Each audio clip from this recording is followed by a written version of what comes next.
Well అందరు బాగున్నారా? నేను ఎక్దమ్ కిర్రాకున్నా. Welcome back to my channel. Welcome back to another video, another podcast. So ఈ వీడియోలో మనము ఏం డిస్కస్ చేయబోతున్నామంటే ఇంటర్న్షిప్స్ గురించి. నేను రీసెంట్గా బర్లిన్ టు స్టుట్గార్ట్ మూవ్ అయ్యాను. దాని బ్లాగ్ కూడా చేశాను. ఐ కార్డ్ సెక్షన్ లేకపోతే డిస్క్రిప్షన్లో ఉంటుంది. సో నేను ఎందుకు షిఫ్ట్ అయ్యాను అంటే నాకు ఇంటర్న్షిప్ దొరికింది at German aerospace centre, DLR, డాయిస్ సెంట్రమ్ ఫర్ లుఫ్ట్ und Raumfahrt. కరెక్ట్గానే ప్రొనౌన్స్ చేశాను అనుకుంటున్నా. సో సో నాకు ఈ ఇంటర్న్షిప్ ఎలా దొరికింది అండ్ ఆల్సో మీకు కూడా ఇంటర్న్షిప్స్ ఎలా దొరుకుతాయి, ఇలా జర్మనీలో ఏంటి ప్రాసెస్ అవన్న దాని గురించి మాట్లాడుకుందాం.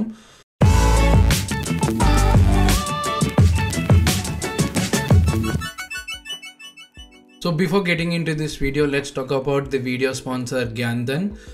మీరు ఒకవేళ ఇండియా నుంచి ఇక్కడికి మాస్టర్స్ చేయడానికి వస్తున్నారు అండ్ మీరు ఎడ్యుకేషన్ లోన్ కోసం అప్లై చేస్తున్నారంటే, especially when you are applying for university లేకపోతే వీసా ప్రాసెస్ టైంలో మీరు ప్రతి బ్యాంక్కి వెళ్ళి వాళ్ళ ఇంట్రెస్ట్ రేట్ కనుక్కొని as well as collateral, non collateral, ఇవన్నీ హెక్టిక్ ప్రాసెస్ మీరు ప్యారలల్గా మీ అప్లికేషన్ లేకపోతే వీసా ప్రాసెస్ టైంలో చేయాల్సి వస్తుంది.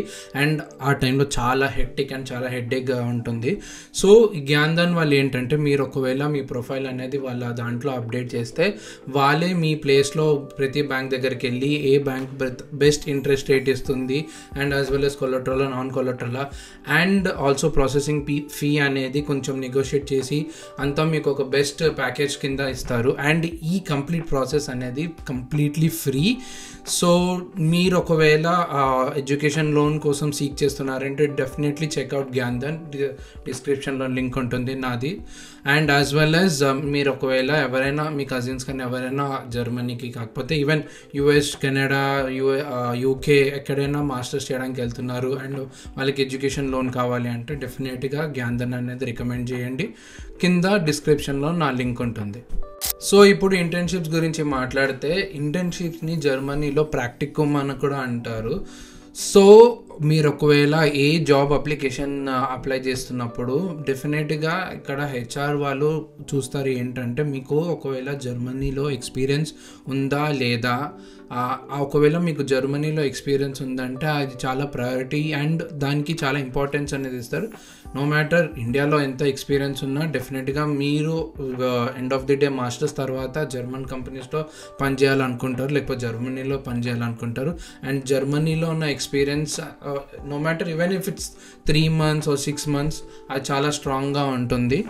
సో అందుకని ఇక్కడ చాలా స్టూడెంట్స్ ప్రాక్టికమ్ అనేది అప్లై చేస్తారు. అండ్ ఆల్సో ఇప్పుడున్న companies and also market situation ఎలా ఉందంటే స్టూడెంట్స్ని ఎక్కువ ప్రిఫర్ చేస్తారు.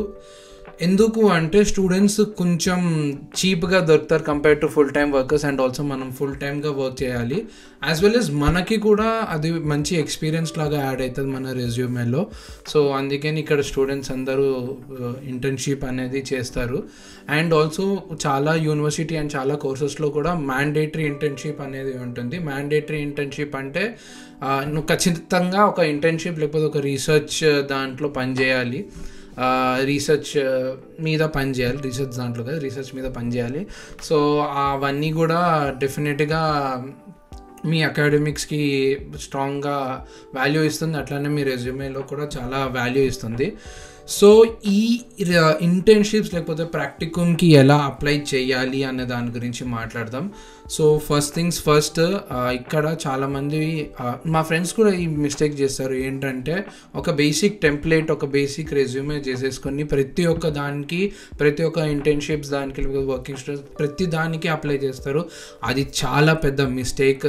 You have to take out time. మీరు ప్రాపర్గా జాబ్ డిస్క్రిప్షన్ అనేది చదివి దాంట్లో వాళ్ళు అడిగింది ఏంటి, దాంతోపాటు మన ఎక్స్పీరియన్స్ ఎలా రిలేట్ చేయగలుగుతాము అనే దాని మీద డెఫినెట్గా చాలా కాన్సన్ట్రేట్ చేసి మన రెజ్యూమేని ఆల్టర్ చేయాలి. ప్రతి ఒక్క జాబ్ డిస్క్రిప్షన్ లేకపోతే ప్రతి ఒక్క అప్లికేషన్కి ఎలా పడితే అలా ర్యాండమ్గా చలో ఉంది కదా పెట్టి పడేస్తే వాళ్ళ డేటాబేస్లో ఆల్రెడీ మీ పేరు అనేది సేవ్ అయిపోతుంది. సో నెక్స్ట్ టైం అప్లై చేసే టైంలో కూడా జెన్యూన్గా అప్లై చేసినప్పుడు కూడా ఎలా ఉంటుంది, ATS ఆల్రెడీ ఇప్పుడు ఫుల్ నడుస్తుంది మార్కెట్లో కూడా.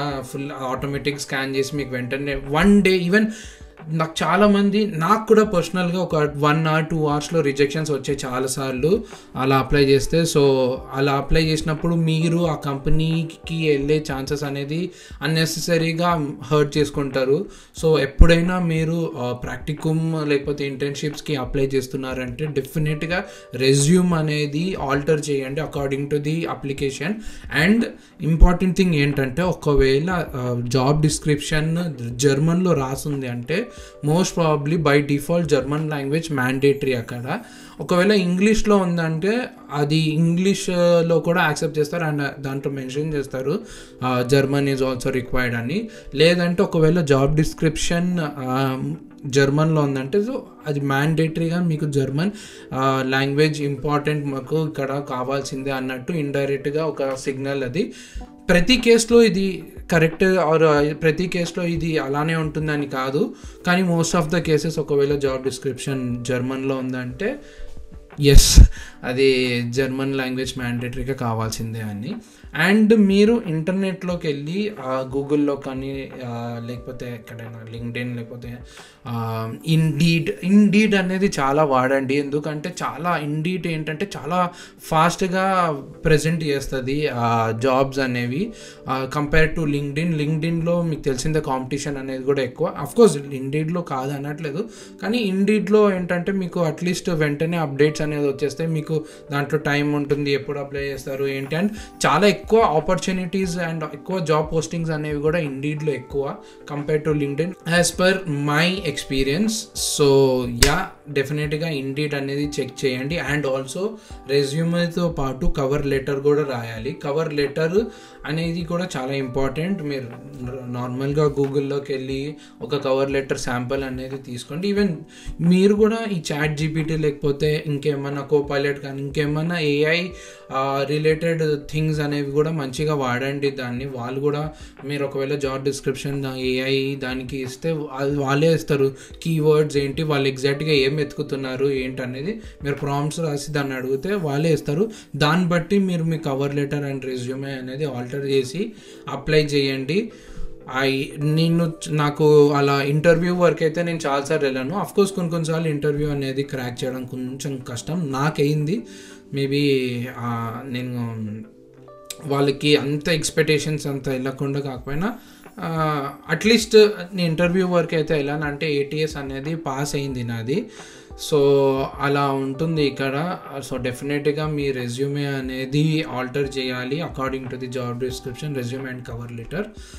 సో నెక్స్ట్ థింగ్ వచ్చేసరికి ఏంటంటే కోల్డ్ ఈమెయిల్స్ ఏంటంటే, మీరు ఒకవేళ ఒక జాబ్ చూసారు, ఒక జాబ్ అడ్వర్టైజ్మెంట్ చూసారు మీరు లింక్డ్ఇన్లో కాకపోతే ఇండీడ్లో ఎక్కడైనా. సో దాని లొకేషన్, ఆ కంపెనీ పేరు అనేది తెలుస్తుంది అండ్ ఆల్సో ఏ డిపార్ట్మెంట్లో ఉందా అనేది కూడా తెలుస్తుంది. సో మీరు లింక్డ్ఇన్లోకి వెళ్ళి ఆ డీటెయిల్స్ అనేది సెర్చ్ చేస్తే అక్కడ పనిచేసే వాళ్ళు ఆల్రెడీ లిస్ట్ అయ్యి వస్తారు. సో వాళ్ళ ప్రతి ఒక్కళ్ళకి కాకపోయినా మీకు ఎవరైనా మీకు ఓకే ఇతనికి చేస్తే రెస్పాండ్ అయ్యే ఛాన్సెస్ ఉంది అన్న పర్సన్కి మీరు కోల్డ్ ఈమెయిల్స్ రాయాలి. హే, నేను సో అండ్ సో మాస్టర్స్ చేస్తున్నా, సో అండ్ సో కోర్స్ చేస్తున్నా, నాకు ఇంటర్న్షిప్ ఆపర్చునిటీ కనిపించింది మీ కంపెనీలో, లేకపోతే ప్రాక్టికమ్ కనిపించింది, ప్లీజ్ నన్ను రిఫర్ చేయగలుగుతారా మీరు అనేది. అండ్ ఇక్కడ ఏంటంటే మీరు ఇక్కడ మొహమాటం పడకుండా డైరెక్ట్గా అప్లై, లేకపోతే మొహమాటం పడకుండా డైరెక్ట్గా అడిగేయచ్చు. ఇక్కడ వాళ్ళు కూడా ఏం అనుకోరు, ఎందుకంటే వాళ్ళు కూడా ఈ ప్రాసెస్ అనేది వాళ్ళ హెడ్ఏక్ ఇవన్నీ కూడా వాళ్ళు కూడా ఫేస్ చేసి ఆ పొజిషన్లోకి ఉన్నారు కాబట్టి. సో పాజిటివ్ ఉన్న వాళ్ళు డెఫినెట్గా రెస్పాండ్ అవుతారు. కొన్ని మెంబర్స్ ఉంటారు రెస్పాండ్ అవ్వరు, కానీ yeah most of them will really help you and respond. And మన వంతు అయితే మనం ట్రై చేయాల్సిందే. ఈవెన్ కింద జాబ్ డిస్క్రిప్షన్ టైంలో కింద HR ఈమెయిల్ ఐడి కూడా ఉంటుంది. ఆ HRకి కూడా పర్సనల్గా మీరు మెయిల్ చేయాలి. సో అండ్ సో నేను ఇక్కడ చదువుకుంటున్నా, ఇది నా స్కిల్స్, ఇది please look forward for my resume అది ఇది అని చెప్పి వాళ్ళకి మెయిల్ చేస్తే అట్లీస్ట్ మీకు ఏంటంటే ఈ ATS రెజ్యూమే స్కానింగ్ క్రాస్ అయ్యి మీరు అట్లీస్ట్ ఇంటర్వ్యూ వరకు వెళ్ళగలుగుతారు. ఎందుకంటే ఇక్కడ ఇంటర్వ్యూకి వెళ్ళడం వరకు అయితే చాలా ఇంపార్టెంట్, ఎందుకంటే ATS అనేది ఇన్స్టెంట్గా ఇందాక చెప్పినట్టు 1 or 2 hours రిజెక్షన్ అనేది పంపించేస్తుంది. అండ్ మనము ఇంటర్వ్యూ వరకు వెళ్ళడం అనేది చాలా ఇంపార్టెంట్. అండ్ ఆల్సో ఇంటర్న్షిప్స్కి మీరు వాళ్ళు ఏం పెద్దగా రిక్వైర్మెంట్ అనేది చూడరు. అట్లీస్ట్ వీడికి అర్థమవుతుంది, ఓకే వీడు నాలెడ్జబుల్ ఉన్నాడు, బేసిక్ తెలుసు, వీడికి నేర్పిస్తే వాడు నేర్చుకోగలుగుతాడు, వాడికి అంత కెపాసిటీ ఉంది అన్నట్టు ప్రూవ్ చేయాలి. అంతేగాని నేను ఇంత చేసేసా, నేను ఇది చేస్తా, ఇది చేస్తా, ఇది నాకు అన్నీ వచ్చు, ఇది అని వచ్చు అన్నట్టు కూడా పోర్ట్రేట్ చేయకండి. మరీ ఓవర్ ద టాప్ కూడా వెళ్ళొద్దు. ప్రాపర్గా ఎంతవరకు మనకు తెలుసు అంతవరకే రాయండి. దాంట్లో కూడా ఫేక్ అవన్నీ కూడా రాయకండి ప్లీజ్. సో మీ ఎంతవరకు ఎక్స్పీరియన్స్ ఉందో మీది ఏంటి అనేది మొత్తం రాసి దాన్ని అప్లై చేస్తే మీరు ఒకవేళ కోల్డ్ ఈమెయిల్స్ చేస్తే డెఫినెట్గా ఇంటర్వ్యూ వరకు వెళ్తారు. ఇంటర్వ్యూ వెళ్ళిన తర్వాత అది ఇంకా మీ మీద ఉంటుంది, ఎంతవరకు స్కిల్స్ వచ్చాయి ఏంటి అనేది, ఎలా మాట్లాడగలుగుతున్నారు ఏంటి అనేది. కమ్యూనికేషన్ అనేది చాలా ఇంపార్టెంట్. అగైన్ ఇక్కడ ఇంగ్లీష్ కొంచెమైనా మీరు ఈజీగా ఫ్లోగా కమ్యూనికేట్ చేయాలి. అండ్ ఆల్సో మీరు భయపడాల్సిన అవసరం లేదు. ధైర్యంగా ఉంటూ మీకు ఏం వచ్చా అనేది ధైర్యంగా చెప్తే చాలు వాళ్ళకి. ఈవెన్ ఆ కాన్ఫిడెన్స్ అనేది చాలా మ్యాటర్ అవుతుంది. సో ఇలా కోల్డ్ ఈమెయిల్స్ చేసుకుంటూ అందరినీ అప్రోచ్ చేస్తుంటూ as well as resume and cover letter alter చేసుకుంటూ మీరు ప్రాక్టికమ్ లేకపోతే ఇంటర్న్షిప్స్కి అయితే అప్లై చేయండి.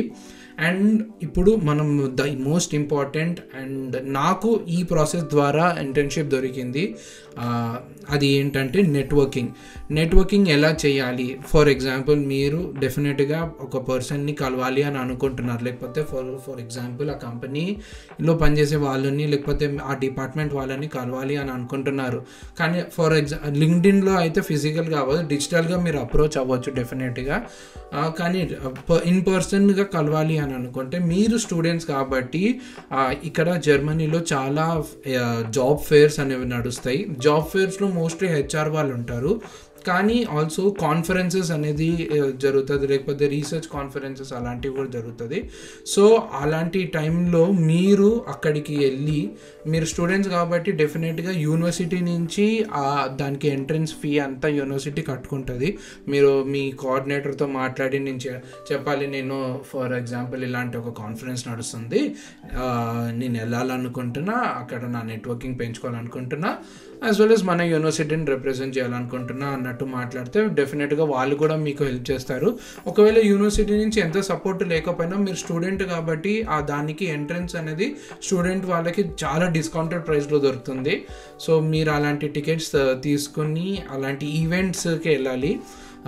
సో నేను ఫర్ ఎగ్జాంపుల్ నాకు గ్రీన్ టెక్ ఫెస్ట్ అని చెప్పి బెర్లిన్లో జరిగింది సస్టైనబిలిటీ గురించి. సో నేను అక్కడికి వెళ్ళాను. అక్కడికి వెళ్ళిన తర్వాత నేను వీళ్ళ డిఎల్ఆర్ని చూశాను. డిఎల్ఆర్ నేను పనిచేసే department light vehicle concepts. So ఆ డిపార్ట్మెంట్కి వెళ్ళి నేను అక్కడ వాళ్ళ మనుషుల్ని కనిపిస్తే వాళ్ళని అప్రోచ్ అయ్యి వాళ్ళ ఈమెయిల్ ఐడీస్ని తీసుకొని నేను నా పర్సనల్గా నా ఎక్స్పీరియన్స్ అనేది ఇన్ ఫిజికల్ మాట్లాడాను, వాళ్ళకి ఎక్స్ప్రెస్ చేశాను మొత్తం నేను ఇది చేశాను, ఇలా ఉంది నా ఎక్స్పీరియన్స్. మీ దగ్గర ఏమన్నా ఇంటర్న్షిప్ ఆపర్చునిటీస్ లేకపోతే వర్కింగ్ స్టూడెంట్ లేకపోతే ఏమన్నా ఉన్నాయా, so that I can add value to you as well as on my resume, లేకపోతే నా ఎక్స్పీరియన్స్ కూడా పెంచుకోగలుగుతాను అన్నట్టు మాట్లాడితే. సో ఒకవేళ వాళ్ళు మీ మాట్లాడే విధానం మీద నచ్చి ఇంప్రెస్ అయితే వాళ్ళ పర్సనల్ ఈమెయిల్ ఐడీస్ అనేది ఇస్తారు. సో ఆ పర్సనల్ ఈమెయిల్ ఐడి లేకపోతే వాళ్ళ విజిటింగ్ కార్డ్ అనేది ఇస్తారు. వాళ్ళు ఇచ్చినప్పుడు వాళ్ళకి మళ్ళీ అగైన్ కోల్డ్ ఈమెయిల్ చేసి మాట్లాడాలి. కానీ వాళ్ళ విజిటింగ్ కార్డ్ ఇచ్చినప్పుడు వాళ్ళకి కోల్డ్ ఈమెయిల్ చేసినప్పుడు కూడా వాళ్ళు గుర్తుపెట్టుకుంటారు, అరే ఈ మనిషి నన్ను అక్కడక్కడ కలిసాడు, నాతో మాట్లాడాడు, నాకు చెప్పాడు ఇవి దాని మీద పనిచేశాడు, ఓకే ఒక్కసారి అతను చేసిన దాని మీద చూద్దాము అని అన్నట్టు అట్లీస్ట్ చూస్తారు. సో నాకు ఏమైందంటే నేను అలా ఒక మనిషిని కలిసి డిఎల్ఆర్ నుంచి పనిచేసే అతన్ని కలిసి నేను నా ఎక్స్పీరియన్స్ గురించి మొత్తం మాట్లాడాను వాళ్ళకి. సో మాట్లాడిన తర్వాత నాకు అతని విజిటింగ్ కార్డ్ అనేది ఇచ్చాడు. సో అతను దాంట్లో ఈమెయిల్ ఐడి ఉంటే నేను అతనికి కోల్డ్ ఈమెయిల్ చేశాను. అతనికి ఈమెయిల్ చేసిన తర్వాత ఆఫ్టర్ 2 or 3 months తర్వాత వాళ్ళ డిపార్ట్మెంట్లో నుంచి ఒక మనిషి direct team member not HR team member అతను నాకు కాంటాక్ట్ అయ్యి okay if you are interested ఒక మీటింగ్ పెట్టుకుందాము ఇఫ్ యు ఆర్ అవైలబుల్ అని అంటే డెఫినెట్గా నేను ఆ టైంలో అవైలబుల్ ఉండే మీటింగ్ అయింది, ఒక ఇంటర్వ్యూ అయింది అండ్ ఒక్క ఇంటర్వ్యూతోనే నా కంప్లీట్ ప్రాసెస్ అనేది ఓవర్. సో నాకు ఒక 2 weeks టైం ఇచ్చారు డిసిషన్ తీసుకోవడానికి. నేను ఆ డిసిషన్ తీసుకొని వాళ్ళకి మెయిల్ బ్యాక్ చేస్తే ఇంకా మెల్లగా హెచ్ఆర్ ప్రాసెస్ అనేది స్టార్ట్ చేశారు. సో నాది ఇంటర్న్షిప్ ఎలా దొరికిందంటే నేను డైరెక్ట్ టీమ్ని కాంటాక్ట్ అయ్యా, టీమ్ నన్ను ఇంటర్వ్యూ చేశారు. తర్వాత నా రెజ్యూమే నా ప్రొఫైల్ అనేది హెచ్ఆర్ దగ్గరికి వెళ్ళింది. సో ఇన్స్టెడ్ ఆఫ్ హెచ్ఆర్కి వెళ్ళి హెచ్ఆర్ నుంచి మళ్ళీ హెచ్ఆర్ టీమ్కి ఫార్వర్డ్ చేసి టీమ్ నా ప్రొఫైల్ చూసి ఆ regular basic pipe line follow కాకుండా నేను డైరెక్ట్గా టీమ్ ద్వారా కనెక్ట్ అయ్యి ఆ టీమ్ నన్ను రికమెండ్ చేసి నన్ను జాయిన్ చేసుకోవడం లేకపోతే నన్ను హైర్ చేసుకోవడం అనేది జరిగింది. సో అదనమాట ఈ వీడియోలో ఇంటర్న్షిప్ ఎలా దొరుకుతుంది అనేది ఒక బేసిక్ ఐడియా అయితే మీకు వచ్చిందని అనుకుంటున్నా. సో నేను ఇప్పుడు కరెంట్గా స్టుట్గార్ట్లో ఉన్న. Stuttgart the city of Mercedes and Porsche. ఆ మ్యూజియంస్కి అయితే వెళ్ళాలి, ఇంకా నాకు టైం కుదరలేదు కొంచెం ఇక్కడ సెటిల్ అవ్వడానికి. సో ఆ వీడియోస్ కూడా వస్తాయి మన ఛానల్లో, డెఫినెట్గా సబ్స్క్రైబ్ చేసి లైక్ చేయండి నా ఛానల్ని. And if you are applying for education loan, don't forget to check out Gyanthan, link in the description. Thank you so much for watching. Make sure you like, share and subscribe to my channel. Until next video, goodbye.